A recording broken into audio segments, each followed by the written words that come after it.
What I want to talk to you about right now is the foundation of this neuroscience, this educational neuroscience. I want you to make two ovals with your hands right now and go ahead and place them right above this, right above your, right there. We need a picture mark. This looks good. Right on deep inside each temporal lobe, you have two almond-shaped clusters of neurons. Do you know what those are? Does anyone want to shout it out? I heard it. I thought I heard it. The amygdala. The amygdala, you knew it, the amygdala. And the amygdala is deep, it's our emotional switching station right here. And we're teaching students about this amygdala. It's your fight, flight, freeze response. And this is what I want to share with you. Not only do we need to know this as teachers, we need to teach this. We're teaching this to kindergarten students. When this is firing, when the amygdala is firing like fireworks, this part, go ahead and just put your hand on your forehead. This part right here behind the eyebrows, this prefrontal cortex shuts off and it shuts down. This is the seat of our executive functions. This is where we problem solve. This is where we have sustained attention. This is where we emotionally regulate.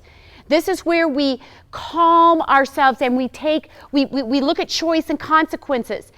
Neurobiologically, when a child walks into your classroom, an adolescent, and they're in a stress response state, good, bad, right, or wrong, agree with it or not, neurobiologically, they cannot think clearly. And we're not taught that as teachers. If I had known that, if I had known that the main responsibility that I have as a teacher is to prime the brain for engagement and for learning and for the behaviors that I want to see, I would have done things differently. I am doing them differently now. But the biggest thing that we need to know is that every negative behavior is a stress response. Every negative behavior is a stress response. This doesn't mean that you negate consequences. You still provide consequences, but we've got to understand what's happening in the brain, and we've got to make that emotional connection, because here is something else. And I had in the handout from me, you have all of these things. All behavior is communication. All behavior is communication. What are your students saying to you? And in the adolescent years, and in childhood, anger is fear's bodyguard.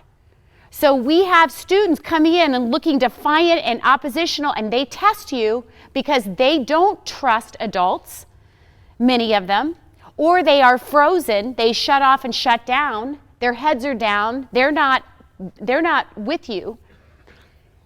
That is fear. A lot of that is fear.